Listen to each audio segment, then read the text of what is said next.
ಕಾಂಗ್ರೆಸ್ ಸರ್ಕಾರ 2 ವರ್ಷಗಳನ್ನ ಪೂರೈಸಿದೆ.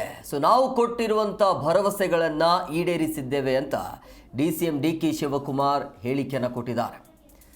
ನಾವು ಜನರಿಗೆ ಕೊಟ್ಟಿರುವಂತ ಮಾತನ್ನ ಉಳಿಸಿಕೊಂಡಿದ್ದೇವೆ. 5 ಗ್ಯಾರಂಟಿ ಅನುಷ್ಠಾನ ಹಿನ್ನೆಲೆ ಸಮಾವೇಶವನ್ನು ಮಾಡ್ತಿದ್ದೇವೆ. ಮೇ 20ಕ್ಕೆ ಪಕ್ಷದಿಂದ ಬೃಹತ್ ಸಮಾವೇಶವನ್ನು ಮಾಡ್ತೀವಿ. ಪಕ್ಷ ಸರ್ಕಾರ ಒಟ್ಟಿಗೆ ಸೇರಿ ದೊಡ್ಡ ಕಾರ್ಯಕ್ರಮವನ್ನು ಮಾಡ್ತಾ ಇದ್ದೀವಿ ಅಂತ ವಿಜಯನಗರದಲ್ಲಿ ಡಿಸಿಎಂ ಡಿಕೆ ಶಿವಕುಮಾರ್ ಹೇಳಿಕೆಯನ್ನು ಕೊಟ್ಟಿದ್ದಾರೆ.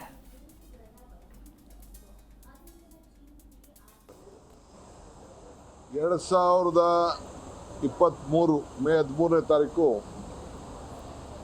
ನಮ್ಮೆಲ್ಲರಿಗೂ ಕೂಡ ಒಂದು ದೊಡ್ಡ ಸಂದೇಶವನ್ನು ಕೊಟ್ಟಿದ್ದಾರೆ.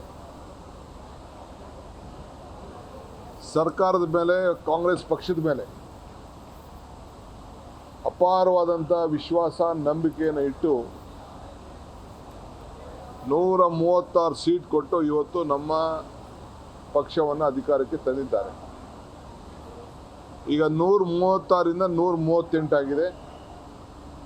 2 ಜನ ಪಕ್ಷೇತರವಾಗಿ ನಮಗೆ ಬೆಂಬಲವನ್ನು ವ್ಯಕ್ತಪಡಿಸಿದ್ದಾರೆ. 140 ಸೀಟ್ ಇರುವಂಥ ಒಂದು ಬಲಿಷ್ಠವಾದಂಥ ಒಂದು ಸರ್ಕಾರ.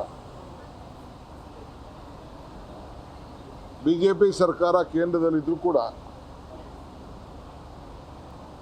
ಡಬಲ್ ಇಂಜಿನ್ ಸರ್ಕಾರಕ್ಕೆ ಅವಕಾಶ ಕೊಡದೆ ಈ ರಾಜ್ಯಕ್ಕೆ ಕಾಂಗ್ರೆಸ್ ಸರ್ಕಾರ ಬರಬೇಕು ಅನ್ನೋ ದೃಷ್ಟಿಯಿಂದ ಬಹುಮತವನ್ನು ವ್ಯಕ್ತಪಡಿಸಿದ್ದಾರೆ. 2 ವರ್ಷದ ಸಂಭ್ರಮ, ಕೊಟ್ಟ ಮಾತನ್ನು ಉಳಿಸ್ಕೊಂಡಿದ್ದೇವೆ. 20ನೇ ತಾರೀಕು ವಿಜಯನಗರ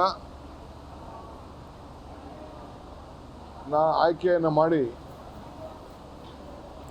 ವಿಜಯನಗರದಿಂದ ನಾವು ಅನೇಕ ಕಾರ್ಯಕ್ರಮವನ್ನು ಬೇರೆ ಬೇರೆ ಜಿಲ್ಲೆಯಲ್ಲಿ ನಾವು ಮಾಡಿದ್ದೋ. ಆದರೆ ಈ ಭಾಗಕ್ಕೆ ಒಂದು ಹೆಚ್ಚಿಗೆ ಶಕ್ತಿಯನ್ನು ಕೊಡಬೇಕು. ಈಗ 5 ಗ್ಯಾರಂಟಿಗಳನ್ನು ಅನುಷ್ಠಾನ ತರಬೇಕಾದ್ರೆ ಮೈಸೂರು, ಗುಲ್ಬರ್ಗ, ಬೆಂಗಳೂರು ಹೀಗೆ ಹಲವಾರು ಕಡೆ ನಾವು ಮಾಡ್ಕೊಂಡು ಬಂದಿದ್ದೇವೆ. ತುಮಕೂರಿನಲ್ಲೂ ಒಂದು ದೊಡ್ಡ ಕಾರ್ಯಕ್ರಮವನ್ನು ನಾವು ಮಾಡಿದ್ದು. ಹಾಗೆ ಇವತ್ತು ನಾವು ಈ ಸಂಭ್ರಮನ ವಿಜಯನಗರದಿಂದ